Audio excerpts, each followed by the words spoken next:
all the frames. It was a slideshow, basically, is what it was.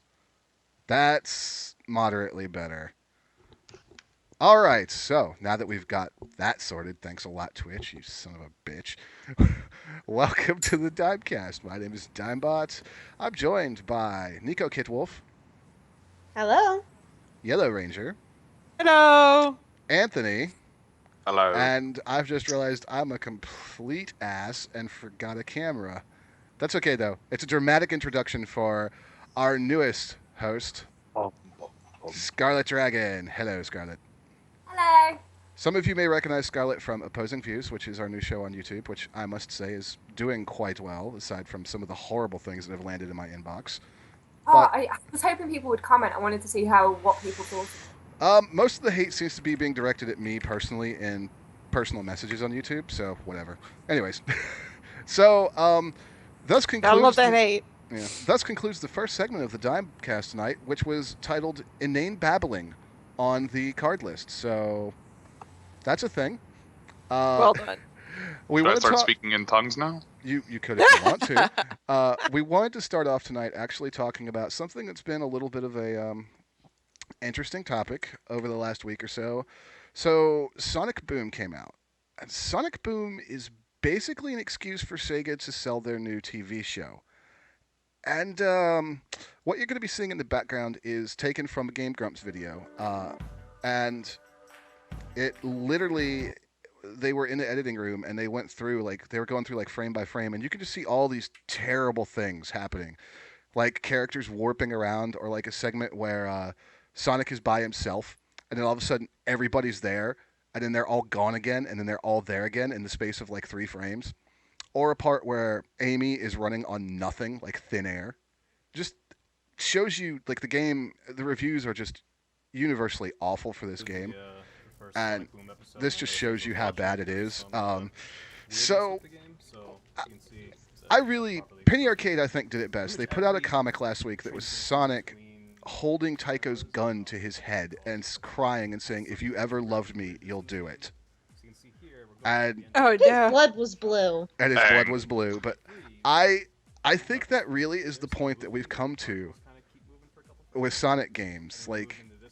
I loved Sonic when I was a kid, but I can't take it anymore. It's right up there with Mario Party. Yeah, it's... You know what? At least Mario Party still has some semblance of quality. Yeah, but it also has a bunch of rage quit stuff in it. Yeah. So, which is one of the But reasons. that's because friends screw each other over. That's the point of it. This is Yeah. not This is just screwing everybody who's ever existed and loves Sonic. yeah, I know that none of us have personally played the game because none of us had any sort of expectations for it at all, except it's gonna be Also, I bad. had no money. That too. And if I had the money, I'm not blowing it on Sonic Team because they've let me down too many times. But I think... Is that an opinion you guys share? Is it just gotten to the point where they've let us down so much that we're not willing to give them another shot? Why do My you think question I is, don't what buy the fuck- Square games? What was that, Anthony? What did they do to Knuckles? What did they do to all He's of them? tougher than Knuckles. Scarlet, Is I he know, on Yeah, steroids now? Tougher I than think so. Knuckles. I know Scarlet had some And strong Dr. reaction Eggman to this. looks really dumb. They screwed up the whole cartoon. I'm done. Done. Scarlet, you They freaked just out. screwed- Oh my god, I saw it and I was like, Knuckles! No! He was my favourite character forever. When you finally got Knuckles and you could enter the extra rooms in Sonic 2 and Sonic and Knuckles and climbing up walls, and then suddenly they'll have put him on a stretcher, stuffed him full of steroids and gone, go. You are now an abomination, go abominate things. Ranger? He's also a dumbass now, by the way. I just wanted to mention that to Hold you. on, They made him hold so on. stupid. Hold on. Knuckles was never that smart to begin with. How many times did he let the No. Chaos Emeralds get They made stolen? him worse. Yes. They made Yeah, him how many times did worse. the Chaos Emeralds get stolen? It was the Like- basis of every game. I mean, Knuckles is supposed to be like that red dude from Mega Man, you know what I mean? He's supposed Yeah. to be Proto Man? Sonic's. Yeah, the but dude from he's- the red dude from Mega Man. I He's- can't remember his name he's from no- Mega Man. Nowhere- Zero. He's nowhere near as cool as Zero or Proto Man.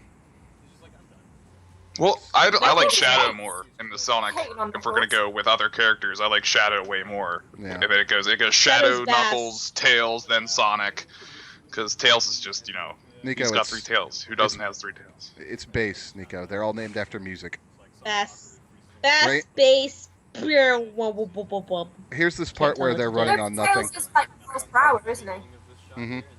Miles Prower. No, Yep, no, that's a Prower. terrible pun. Ranger, you've been oddly silent throughout I only this. got that like 2 years ago. Are you so disgusted that you can't comment, Ranger? Is that what it is? Well, the video that we were watching, is that the show or a game? It's the game. In-game Okay. footage. Yeah. No, I mean, Oh, right here. from what they were going.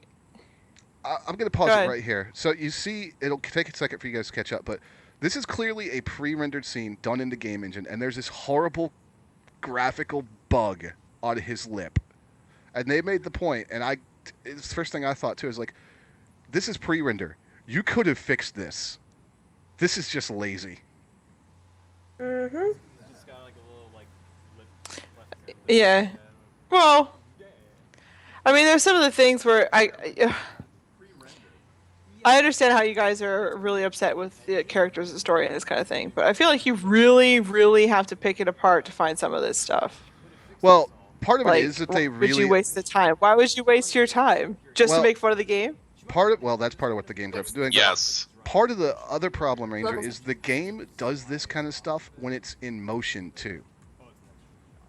Like they've slowed it way down here to Oh, point stuff it out. just disappears and Yeah. appears. Yeah, they've slowed it That's down unfortunate. and paused it to point it out, but the game does this crap when it's running quote unquote full tilt. And I Ping between scenes, Well, and they've slowed it down. It's like they've just put black frames in. yeah.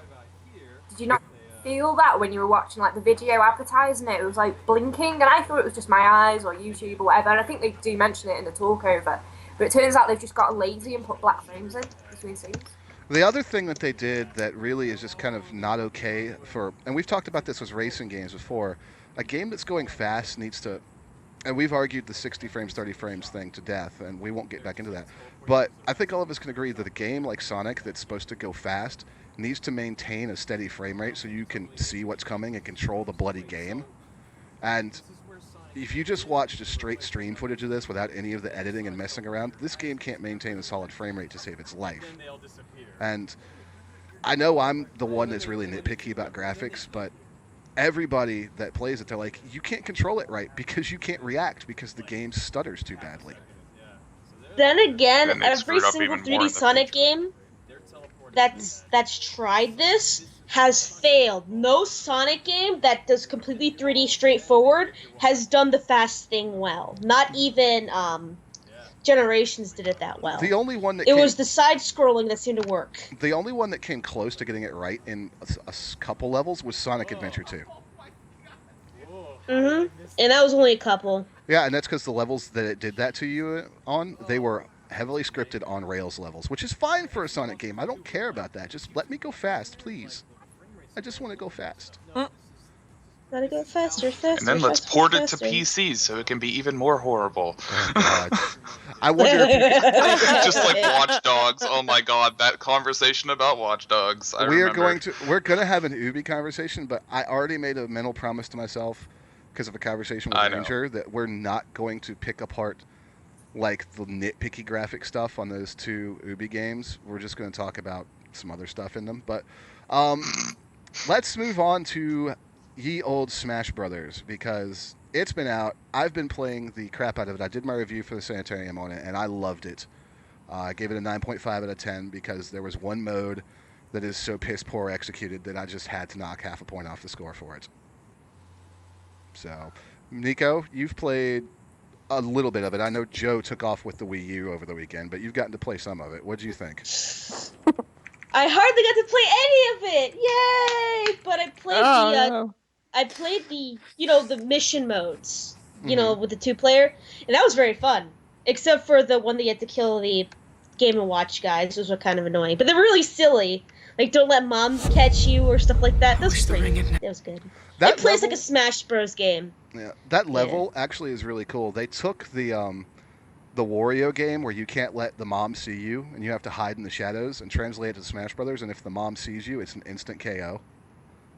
Super Smash Brothers. I Don't let know. Mama see you. Mama, please. Mama, please, no. Mama, why? Oh my Mama, God. why? But That's what you immediately go. I think the thing that I really like about this game is Nintendo has managed to quietly create. Put this in my review. They've managed to quietly create a game that can support up to 8 players at once with the type of insanity that goes on a Smash Brothers stage and in the background of a Smash Brothers stage, and it runs at 1080 at 60 frames per second. And because of that, it's exceedingly responsive. The game feels great. Yay. It's got an amazing Wonderful. soundtrack, and the customizable characters. I also grabbed a Link amiibo to test it out with, and these are actually really cool. I was surprised. I figured that it would take a couple minutes to load one up, by once you touch it to the gamepad, and it's like a second and a half before it loads the data or saves it back. And when you train them, they learn to fight based on what you're doing. So, like, I just started throwing bombs at Link's face, and he eventually learned to avoid them and throw bombs back. And he's actually gotten to the point now where he'll take Shelby 9 rounds out of 10. So, Oh, I bet she's really happy with that. I have Oh, something she- to say. I have something to say about the amiibos. go. Okay. Go. Apparently, a Fox amiibo almost won a tournament. There was an online tournament going on, and a Fox amiibo almost won. The amiibos are job. they're brutal. They are nasty. They go up to the normal fighters go up to level 9. The amiibos AI goes up to like level 50. Oh. So the amiibos are they're actually I like it though because it means that Shelby can get her ass kicked in Smash Brothers and I can do something else. So the result is the same, but I'm free to multitask. Do you not Oh find my it a bit God. cheeky? Plus you though? can Oh train shit! them That sounded like some shit to talk. fight the way that she Hold on. fights. I miss Cherry. What'd you say, Scarlett? I was going to say, do you not find it a bit cheeky though that you buy a game, you can get up to level 9, and then they're like, oh yeah, here, spend more money to get a character that'll actually go up to a decent level. I'm Well- kind of sick of seeing all these, like, you've bought a game, but in order to finish the game or do well at it, you got to buy something else. Well, that's the thing that's fun about the amiibos. You don't have to have it at all for Smash. I got one out of simple curiosity. They're completely Yeah, unnecessary. but you actually have Figures. beaten people without him though. Huh? Would it have been a good game? So. Oh yeah, it'd be fantastic. It'd be absolutely great. I kind of alluded to it in my review. The amiibos are a neat addition, but by no means does the game hinge upon them. And they're neat to train against and they're neat to spar against. But honestly, if you're not playing Smash, or if you're not planning on playing Smash Brothers against other people, you just shouldn't get Smash Brothers. Yeah, fair enough. Yeah. It Yeah, is well, a party that's true. game. Yeah. Yeah. The online multiplayer works really well too. I was like really pleased by it. Ranger, are you planning on getting this game for your Wii U? I know, I may. Was this on the list? What was the other one that I had to get? Oh, I forget now. Bayonetta 2. Is this the one that I had to get? Oh yeah, Bayonetta 2. I just still haven't played the demo for either. Yeah, I assumed you would just get Bayonetta 2 at some point because I know how much you enjoyed the first one. Do you? I am. Do you know? Do you understand what it means to be in a cave of destiny for like the past month, 2 months, 3 months? Okay, I love No. it. Okay. Remember, we don't have the She's game been in yet there on pretty PC. She's Huh? she's in there pretty deep. What is this game called Destiny? It sounds like it was played and then it disappeared from the internet. Oh no. Oh. All right. So, Anthony Smash wants Brothers, it to disappear, but it's not going to. Smash Brothers is amazing. Take that, Destiny. Let's hop into something a little more, I guess you could say, not depressing, but a little more serious, and it leads into Oppressive. leads into the next couple topics. So, Ubisoft has had 2 high-profile releases come out very recently. That being Assassin's Creed Unity and Far Cry 4. Now, I have played a little bit of both of them. I've watched a very large amount of Assassin's Creed Unity be played. And it's interesting the kind of difference between the 2 games because both of them are Ubisoft open world games. Assassin's Creed. Does Rogue not count in there? I've not had any hands-on experience with Rogue, so I left it out of the discussion due to just ignorance of the game. Oh, well, I think it falls under the same category, but it plays like the older games, which makes it kind of more fun. And Yeah. there's like they didn't get rid of the naval warfare for that one, so A lot of the complaints that I'm seeing leveled against Unity actually are with the so-called breaks in the old formula. Like the combat, apparently people are saying it's different and it feels really bad this time. I wonder if that's why they released two games in the same year. They did one of the old style and they did one of a new style, and I Cover wonder their if old they would bases. have, yeah, I wonder if they just wanted to like test it out and feel how it would go. But Rogue, I mean, he's a less desirable character, right? Because he switches to Templar, and you're like, no, assassins, right? Yeah, yeah. But I but the think gameplay though. I think you nailed it right there, though, Ranger. I think because all three of us raved about how much we loved Black Flag, and a lot of the conversation centered around how cool the naval combat and exploration is. And I think Ubi may have done too much of a good thing there because it's going to be really hard for people that loved Black Flag to get into an Assassin's Creed game that doesn't have ships. What do you do with a drunken Well, then again, water? there's also the point of back in the day, I forget which Assassin's Creed it was, but it was when you were playing as older Ezio Auditore. They had where they played around with the tower defense. Yes. That PSP one? A lot of people it was on the consoles too. It was but the one they after played around with it. Revelations. But see, people liked it, but some people didn't. It's kind of like the same thing with the boats. Given the boats are really cool, it's just you had to put a lot of time into it to get the upgrades out of it for the boat. Yeah, and what people are lacking in is they already know how to get all the stuff for your general Assassin's Creed character. You know, you go, oh, here's a person for the upgrade, so I just have to do stuff for him. But with the boats, it was, completely opposite. There's different things to work at.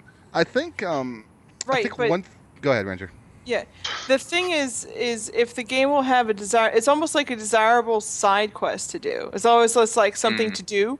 So like in the one Anthony was just talking about, it was building your city, right? I loved that part of the game. I can't even explain it. I loved it. It was so cool. I was like, oh, I'm gonna build the butcher and I'm gonna build the da-da-da and all this stuff, and then there's the brothel and everybody was so excited. I bet all the guys built that one first, but I built that one second. No, I bought the weapons first. I did too. But the stabby. Yeah. Pokey, mofo. But the naval side of games like Black Flag and now Rogue is that it fills that void of being the side questy thing to do. And Unity doesn't really have something like that. No, they kind of replaced it with co-op. And I mean, personally, the game looks awesome when you're playing with co-op, but like when you're playing by yourself, it's kind of lackluster and repeated. Given they give you more stuff to use, but there's different items, but it's not really enough variety that it makes it that much of a difference in gameplay. So it's kind of recycled. I think one other thing that's really been hurting Assassin's Creed, except for Black Flag, was the fact that you had 3 games with Ezio, and Ezio is far and away the most lovable assassin character they've created. He was fantastically written. He had a great voice actor. His stories were good. Charming. That accent. Oh. Yeah. But I like the Native American though. He's like an Italian Errol Dixon. I don't know. This is the part I kind of wanted to touch on, and I'd like Scarlett's opinion as well, because they just got an Xbox One. I don't know if they have it, but these issues pop up across all 4. I'm not going to touch the fact that apparently there's a lot of problems with the PC version actually performing on higher settings, but across the board, there's a lot of really weird things going on with the game that makes me wonder if maybe Ubisoft needs to revisit their open world formula a little bit, because by all accounts, all 3 versions of the game have really bad pop-in to the point where NPCs are popping in 10 feet in front of you and causing you to run into them. Terrain is popping in at a point that makes it hard to platform. And then weird things somebody gave an example on Twitch. They showed it. They're walking down the street and there's a character model, and we're used to games shading textures in as we get closer. It's a way to actually make the game work with crowds. So this male character is getting shaded in, and one shader goes on and his clothing completely changes. Another shader goes on, his hairstyle is completely different. Another shader goes on, and for a second he's got a dress on, and then he's in a completely different set of clothes again. And then the guy walks by him and pans the camera over, and this guy, the character is like waving his arm at somebody behind him, and there's a hole in this dude's model, and you can see through his armpit and out the other side. Oof. We haven't actually got Assassin's Creed for the Xbox now, and I've only played Assassin's. Just a nasty wound time. It's just nasty. And we haven't even gotten into the face glitch. We were absolutely or the character hit detection. Faces falling off, NPCs just. What was that one? I couldn't stop laughing that someone turned it into a GIF, where somebody's like, I don't know, looting bodies, and this guy looks like he's going past on a broomstick. He's clearly on a carriage, so that didn't quite render. And all you hear is, Zoom. And it's just some guy floating past. It was that's horrible. My favorite. Here's the face glitch. I've heard that people have had problems with that they had to look for somebody in specific clothing and they couldn't find them because they didn't render correctly, and they rendered into somebody with different clothing, so they had trouble actually doing the mission. I mean, it's funny to laugh at, like, okay, so this guy rendered like 5,000 times and for a second he was a woman and then he was a man again. But if it's so game breaking that you can't complete quests and stuff, like, yeah. And jumping from that to, and I'll make my overall, or ask the overall question in a minute, but jumping from that to Far Cry 4 now, here's the thing that's interesting about Far Cry 4 is apparently it's got some technical hiccups, but the hiccups are the kind of things that you expect out of Far Cry or Saints Row or GTA. Mayhem in an open world like that is going to break shit. It's just going to happen. You can't test all that out of a game. And with a game that is so fanatically open world like Far Cry, those things make you laugh then get mad. What was it? It was a tapir, and it just basically like walked into the water. It just walks into the water like a submarine and just walks all the way to the bottom and out the other side. And then all of a sudden you see the crocodile come up from nowhere and chase it. You know, it's just the funny little inadequacies like that. And when things like that happen, I feel like I've unlocked a personal achievement. You know, when you play a game so randomly that you break it, it's like, oh my god! It's like, oh, have you seen that glitch? Oh, look at this thing I broke. That's badass. Oh, like in GTA, I remember my friend, me and him sitting in front of my Xbox playing GTA, and all of a sudden my car disappears. So it looks like my guy is drifting with his ass on the ground, just going around, flipping around. And what does my buddy do? Take out his phone, takes pictures of it, video. He's like, you gotta see this. He's like, he's wiping his ass on the ground. But I started giving people the finger, flying around doing 360s. Like, I'm invisible. Anthony just put his finger exactly in the point I want to make. I'll get to it in a second. The thing I'm hearing about Far Cry 4 and the thing I've seen with Far Cry 4 is the setting I like a lot better than Far Cry 3. Yes. Yes. The thing that I've noticed so far watching Shelby play it, though, is it is so similar to Far Cry 3 that they've actually shared animation assets between the two games. Well, and probably. In a way, part of me likes the fact that I'm getting more of that. It's just like getting more Saints Row in Saints Row 4 from Saints Row 3. But Total Biscuit made the point, he's like, Ubisoft has out 4 games this year that share a similar mechanic, and this is the point I want to make, because Watch Dogs, you gain knowledge of the area by going and hacking what are in essence radio towers. In Assassin's Creed, how do we find out about? And in Far Cry, it's radio towers. So radio towers. I mean, they're getting really like stuck on this formula. But the thing that makes Far Cry, I think, in some people's minds, a little more acceptable is what you said, Anthony. Is it's an open world game that focuses on mayhem, and it focuses aggressively in open world. So something that in a very narratively driven and tightly focused experience like Assassin's Creed will drive us bonkers. We laugh it's at like, it. I climbed there, you son of a fuck. Yeah. I didn't touch that ledge. My God. I didn't jump off. But I didn't jump. I can't even tell you how many times I've raged hardcore. She screams like I'm full sure on, she like does. high pitched. But we laugh at that. Seen it. It's horrible. We laugh at that stuff in Far Cry. I've seen it too. Mm-hmm. I watched you stream Assassin's Creed Black Flag, but I gotta say I like open world games, but I love the stuff like Saints Row 3 was nuts, and then they completely switched things up on us and went even more over the top in Saints Row 4. Ubi, I think the thing that's getting me burnt out on Ubi is the same thing that's gotten me burnt out on COD. Is very small iterations year over year. You need to try Advanced Warfare then. Advanced Warfare, I have to say. It's totally different. I know. Did you miss the whole part of the conversation the other night where I told you I have played Advanced Warfare and I like the things it's doing? I just have a hard time playing it because I can't get the FOV far enough back to make me comfortable playing. No, that's playing. right. I was trying to think about what it was exactly you were saying that you had trouble with it. Yeah. For the record, I like Advanced Warfare. Advanced Warfare has done some great things to shake up the formula. The mobility in the game is ridiculously cool, and the weapons are awesome. That little... It's got my stamp of approval. Call of Duty hasn't had my stamp for years. Yeah, but it puts it into sharp contrast because COD has shaken things up this year, and I feel like Ubi is just marking time.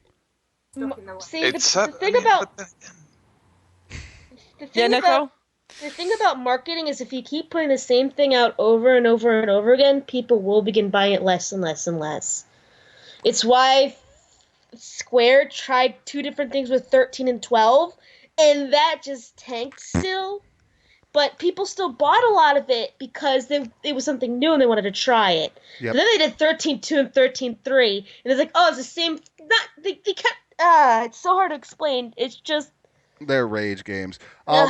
Let's jump because I stopped paying attention after 10-2. Yeah.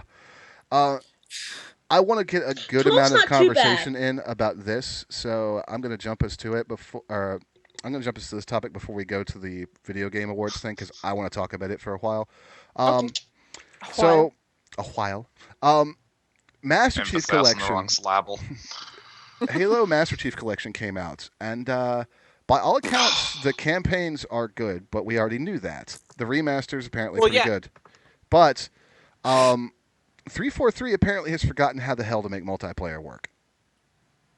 It seems like bugs is becoming a new thing, new trend in the gaming industry. Just like everything is now an alpha.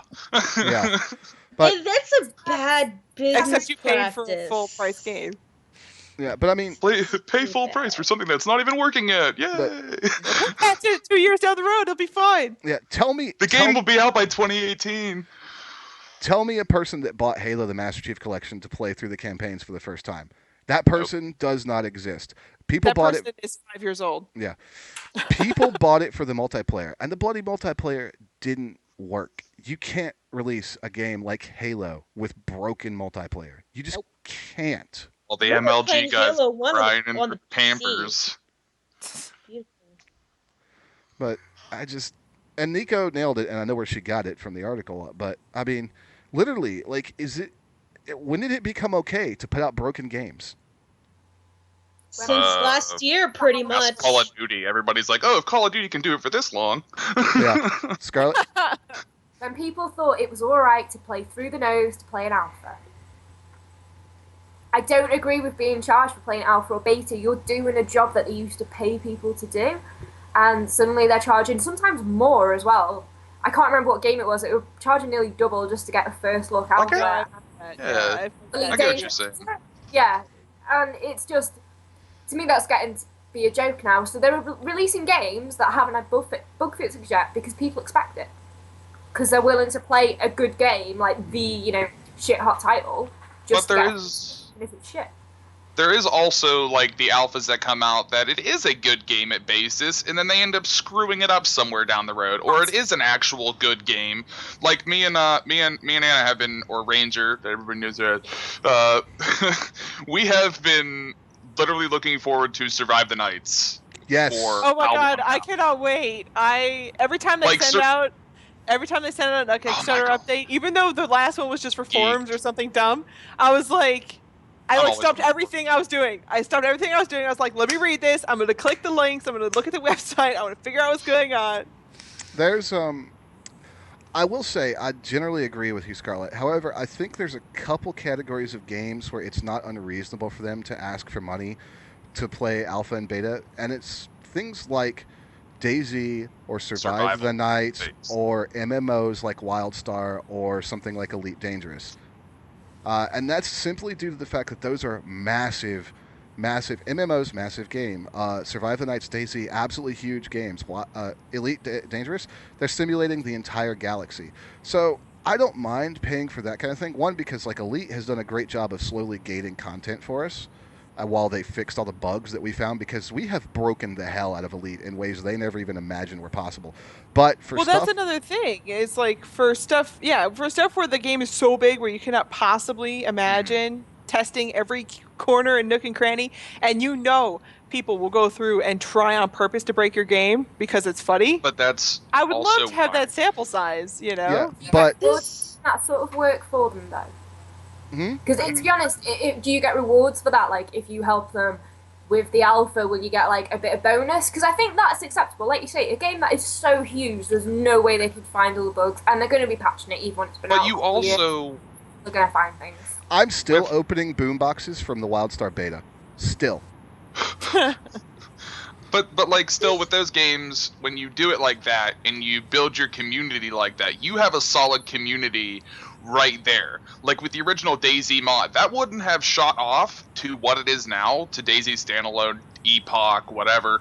It wouldn't have shot up to that if you didn't have all this community putting in all these different ideas and all. That's what like Survive the Nights. And I think what's the open world space Elite. Like?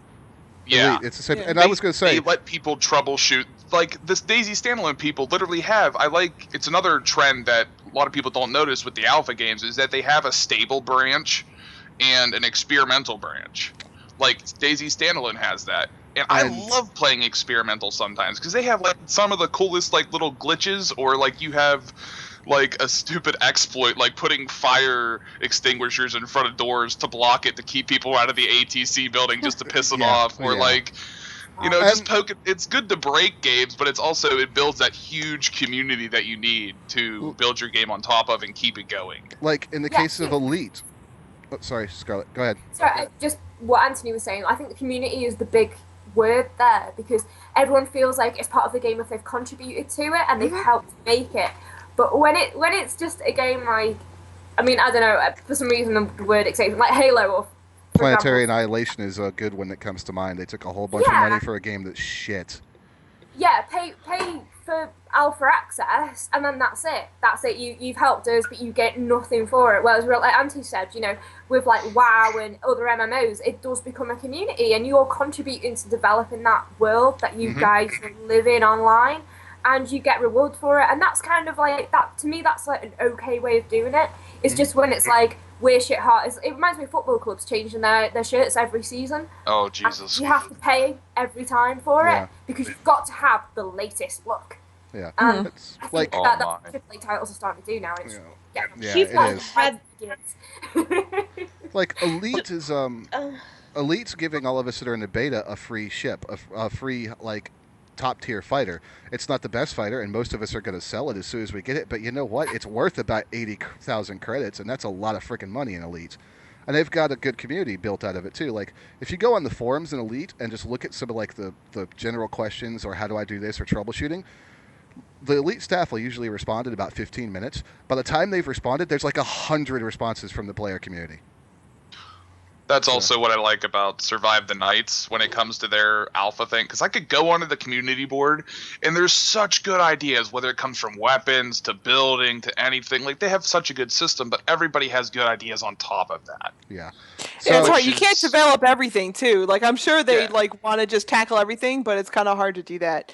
But at the end of the day, like company developers like the people that make like Bungie or 343 Studios need to also learn from the people who make these alphas and these betas. You need to work more with your community. Yeah. Instead of just, taking bits and pieces. Like Call of Duty screwed up so much because they pay attention to their community, and they pay attention to the wrong part of their community, which is their 12 and 13-year-olds who shouldn't even have the game. Yes. So I'm sorry, it says M for mature, not M for I haven't hit puberty yet. And have no idea what this game is difference between real life. I mean, how many kids will you go on Call of Duty matches and be like, I know all about the W1200 shotgun. Oh, it holds this many shells. And I'm like, have you ever fired it, or have it been fired at you? No, you have not.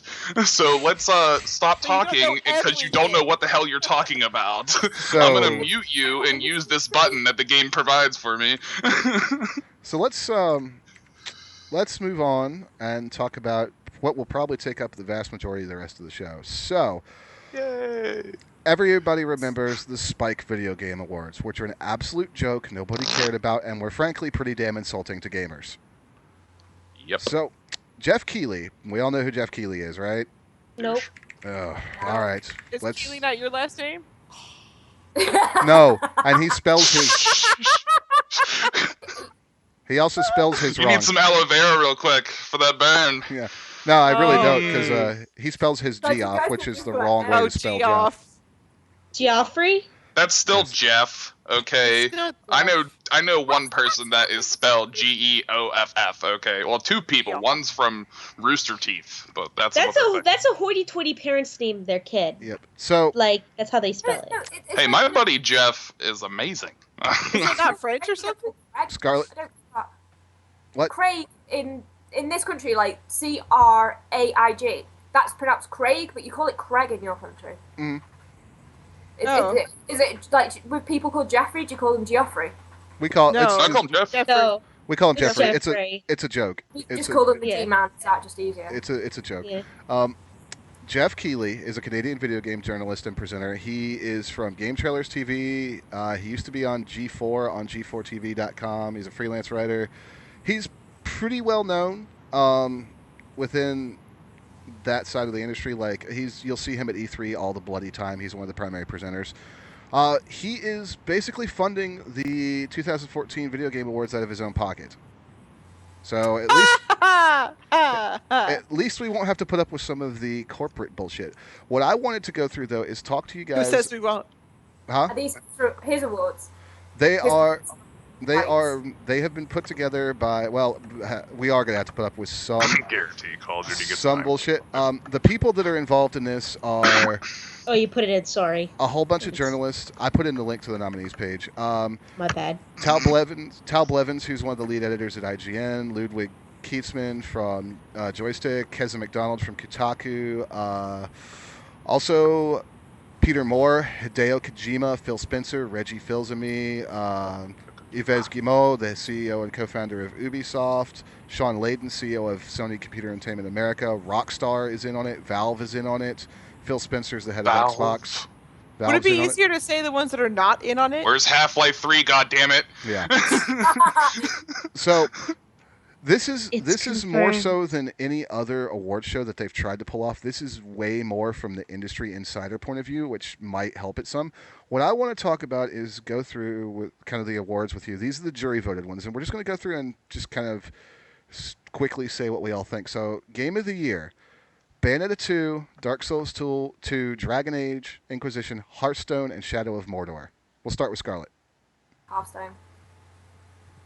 What? You what, mate? No, Also, when we get into some of the later categories, if there's a game in there that you feel doesn't belong or a problem you have with the category, say it. Anthony.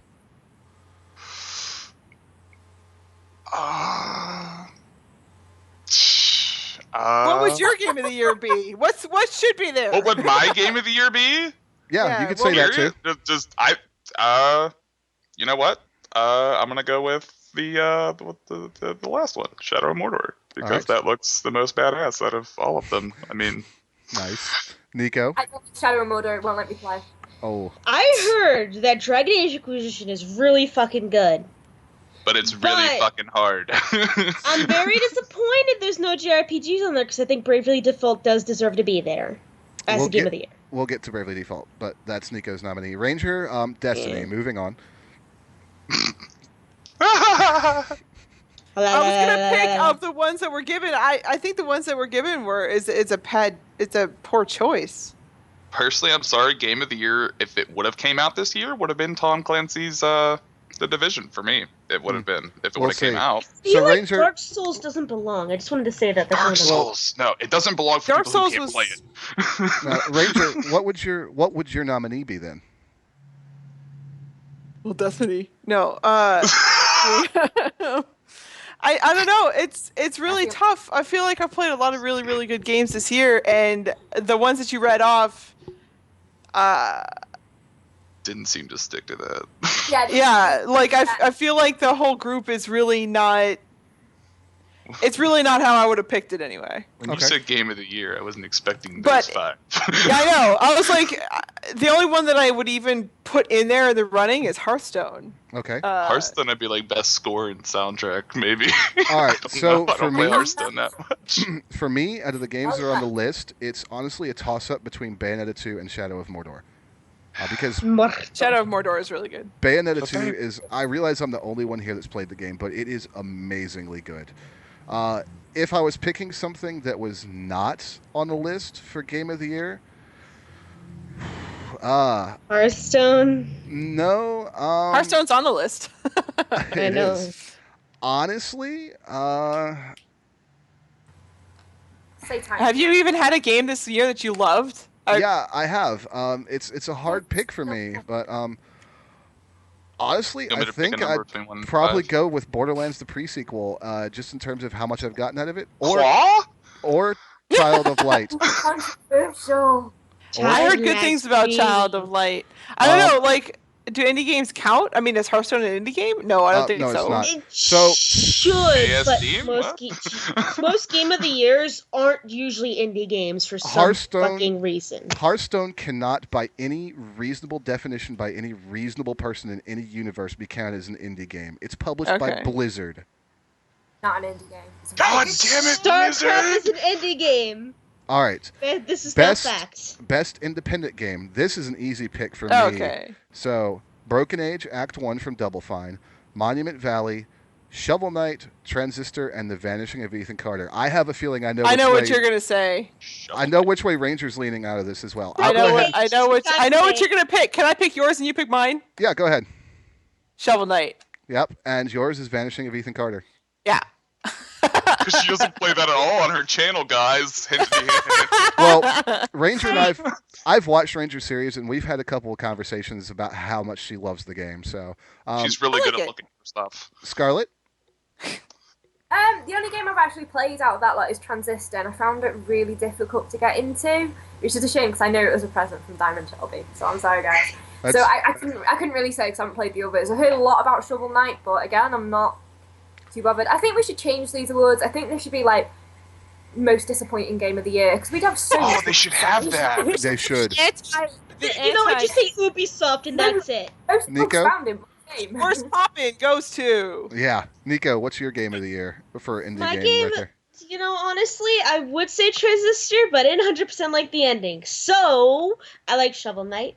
I think Shovel Knight's a very almost practically perfect old-fashioned game almost. Okay. Anthony. Okay. I haven't played any of those, so I'm going to say Daisy Standalone. All right. Sorry, Nico. I'm trying to keep us moving. I'm trying to keep us moving so we can get to as much of this as possible. It's still an independent title. Get off my back. This is an interesting one, and I absolutely hate the fact that the first game on this list is on this list. Best narrative: South Park: The Stick of Truth, The Walking Dead. Yes. End of all. Yes. The Walking Dead Season 2, The Wolf Among Us, Valiant Hearts: The Great War, and Wolfenstein: The New Order. 2 of those games don't belong on that list. Wolfenstein, get the fuck out. One of these games aren't quite like the other. One of these games is not like the other. One of these games is a different fucking genre. Yeah. My pick is The Walking Dead Season 2. Ranger? I didn't finish it, but I'm sure that I would love it. I don't know. South Park was really funny. There were parts of that game where I was like, I didn't know whether to laugh or to cry because it was so horrible. I did both. Nico? Because I love South Park. Nico? Though I have a deep love for The Wolf Among Us, it's totally the Walking Dead Season 2. Totally. Anthony? South Park. I figured. You fart and stuff falls over. Right. Zombie baby fetuses. Butters gets stabbed in the eye. You are male through and through. I'm sorry. That is... You cannot... Hey, Scarlett? I'm actually really disappointed with South Park because they censored it in Europe. I was like, those bastards! That's so bullshit. All right. That's why I feel bad for people that live in Australia. Their censors are even worse. Well... Yahtzee Croshaw, that poor bastard. Yeah. So... I'm going to South Park as well. South Park. All right. So here's a category that I feel is extremely unfortunate. Best mobile/handheld game. I personally feel that you Oh cannot... my god, it's going to be Flappy Bird, isn't it? Well, no, but I personally feel you can't put these two categories together. You need a best handheld and a best mobile because you get completely different experiences on Vita and 3DS than you do on tablet and phone. That's true. Yeah. So the nominees are Hearthstone, Monument Valley, Super Smash Bros. 3DS, Threes, and Bravely Default. Easy one for me. I know Neko's. It's an easy one for me and Neko. It's Bravely Default. Forever Defer. What is that? It's a JRPG on the 3DS that's amazing. It's more Final Fantasy than Final Fantasy. Okay, I don't play either of those that you just mentioned, so yeah, that's cool. Yeah. I'll stick with whatever I come up with. Scarlet? None of the above. Fair enough. Ranger? Plague Inc. I have it on my iPhone, on my iPad, and my phone, and I'm obsessed with destroying the world. Fair enough. I have that game, but it's in my head. I just plan. That's Nice. terrifying. Plague, yeah, I love Plague Inc. Anthony, Yeah, what's Plague what's your choice? But Mobile. I don't think Anthony does a lot of mobile. well, if I can say anything with my laptop is mobile if I unplug it, and so I'll say Daisy standalone. Awesome. No, wait, Minecraft. Okay. Oh, the mobile Minecraft. Okay. But it's not new. I don't care. It's constantly updated, Neko. It's always new. Here's I get DLCs every other day from Steam. That doesn't mean I'm going to name half the games that have been out for 10 years. Here's another unfortunate category, because I don't think we should be encouraging this enough anymore by giving awards for it. Best remaster. Oh, okay. Remasters are good, but we're not going to get into this whole. We should do that as a subject next time. Definitely Talk not about Halo. remasters. So, here's the nominees: Grand Theft Auto 5, Pokemon Omega Ruby Alpha Sapphire, Last of Us Remastered, Master Chief Collection, and Tomb Raider Definitive Edition. I gotta go get some water before Tomb I Raider. die. Okay. I'm gonna go for mine. I'm gonna go Last of Us Remaster because I heard a lot of good things about that. Tomb Raider. Tomb Raider and the dancing on that one. How are you? Wait, the dime's away. Can we talk about like something that we're not supposed to talk about? Yeah. Stick. Chug. My Drink, you babby. Anyway, yes, I was saying, I do believe that with the economic situation, that Tomb Raider would be the best one to go for. Okay. Yes. Nice one. Anyway, mine is Pokemon Omega Ruby and Alpha Sapphire. Obviously. Mostly because when you literally are in that world, you're like, what the fuck is this game? Is this the Hoenn Reach or is this God singing to me from above with trumpets? You and your Pokemon. Trumpets. Oh wait, never mind. That's my speech Yeah, impediment. that's not fancy. Conscious. Yeah, I know. My brother Sorry, I don't actually- play it enough to know the fanfare. All right. Who didn't go while I was hacking along up? I went. Anthony didn't go. Anthony? I said Tomb Best Raider. Remaster. Oh. Tomb Raider. Okay. Scarlett, what was I yours? didn't play The Last of Us. I I just I said second Tomb that. Raider. Right. Yeah. I'm going to choose none because I'm sick of the remaster trend. Tomb Raider. Donbut's gonna be But you mean try Sonic hard. You have to pick one. Donbut's is try hard. Fine. Pokemon. Diamond Sonic. What the fuck? There we go. I'm going to kind of cherry pick the last couple topics because we're running short on time. So here's an ironic category. Best online experience. Now, before you all laugh yourselves silly, let me get through the whole list, okay? Titanfall, Hearthstone, Destiny, Dark Souls 2, and Call of Duty Advanced Warfare. Destiny! Destiny! Destiny! Shellber. Hearthstone. First-person shooters. Hearthstone. That's because I Scarlett? can't play shooters. Make That me guy I feel met in sick. the chat room the other week. Hmm? That was good. Huh? That was a good online experience. Okay. I don't know. That seems really loose to me. Like best online experience. It's like Yeah. did my Here- a cup of tea at the time. That just So- seems really vague to me. It really does. So yeah, I'm gonna go with porn.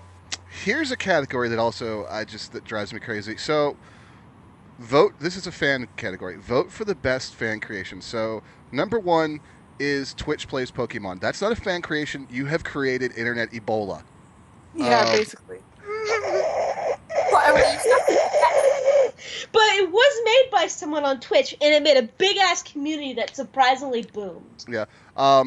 Number 2, the Luigi Death Stare. I'm all for voting for this one because Luigi Death Stare from Mario Kart 8 is fucking hilarious. Mine was Twitch Plays Pokemon because it was very clever, but, you know. Number 3, best Zelda rap ever. That's Starbomb's really creepy Zelda rap, which we play on the radio station all the time. Is Day just go alone? Take this. Oh, not your dick again, old man! Stop it! Stop the chilled out groove! Minecraft, Titan City. Nope, done, over it. And Mine the Diamond, the Minecraft song. I'm gonna have to go with the Luigi Death Stare on this one. Yep. I think Luigi Death Stare as well. Nico? I was gonna say, I already said Twitch Plays Pokemon. All right, Scarlett? I'm so torn. Okay. There's a couple really specifically random ones, like esports player of the year and esports team of the year. I would like to vent a little rage by noting that there's not a single StarCraft player in either of those categories, but Firebat is on there. So I would also complain that Smite's not in there, or other different games, but I think Smite would be on there if we were doing this next year because Smite as an esports scene is just now hitting its stride leading up to the World Championships. I got bottom left. Here's another annoying one. Trending Gamer. What is that? So, PewDiePie, Jeff Gersman. We're going to do that one next, Nico. Evan Vanos Fong. I have no idea who that even is. Vanos. Stampy Longhead. And the man with the majestic picture of the cocked eyebrow. The one, the only, Total Biscuit. Total Biscuit. Same for me. I love my cynical Brit. You know what I love? Total Biscuit in his last content patch talked about this a little bit, and he said, I don't care who you vote for. You can vote for me, but please, God, just don't vote for PewDiePie. He's got enough shit already. He doesn't need anything else. That's exactly he what really I was going to say. doesn't. I really want to vote for TB, but is it possible to avoid PewDiePie even winning though? Because he's just got such following of people. No, TB was just like, I'm not going to win. No, if TB wins, I will be amazed. But if PewDiePie doesn't, I will be even more amazed. Yeah. So I think a lot of us are Total Biscuit. Scarlett, what was your pick? What do you mean, trending gamer? Did they dress like most popular of the year, I guess. It's basically, you know what it should have been called? Most popular YouTuber category.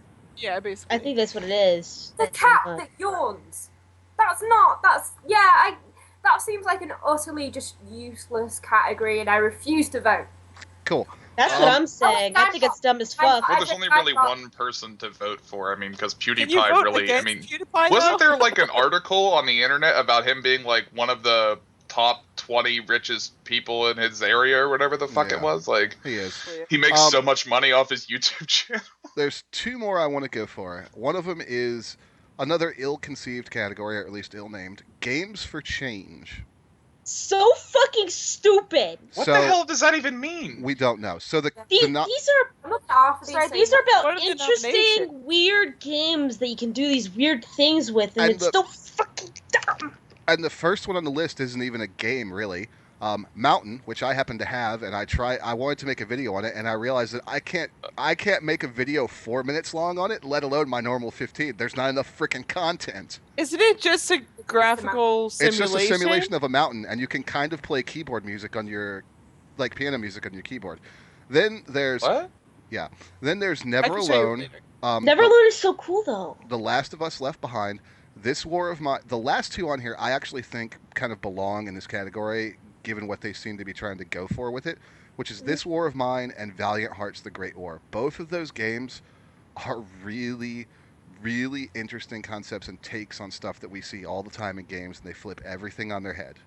Yeah, I like Valiant. I would go Valiant Arts. I would too. That one. Sorry. It's okay. Go ahead. Watching Never Alone, it also does belong in this category. It's a journey thing, and it's just really cool. But okay, I'm done. consoles. I really have not paid attention to any of them severely. I mean, I understand there is a lot of game-changing concepts with these different little titles, but there really hasn't been anything lately that's really popped. Yeah. That really hits you right in the face, oh, I want that. So let's go ahead and finish out the show with what's probably going to be the most contentious category from all of our perspectives: Developer of the Year. So, well, it will be for you. Well, that's hilarious. Blizzard, Monolith, Nintendo, Telltale, and Ubisoft Montreal. Out of all those 5, I'm pretty sure Telltale has had the most really good year. Yeah, the most even success. Nintendo... they pretty much hit the board on each mark. To me, they the only two in the discussion, because Blizzard did a lot of stuff this year, but they did it all at BlizzCon, and none of it's going to be out this year. The only two that are really in the discussion here is Nintendo and Telltale. Did you see how empty my wallet is after this year? You all these games. Is that your wallet right there that you're holding? Because that's pretty empty. Yeah. Okay. Well, this wallet of mine only has change. Nintendo has put out. So you got change for games? No.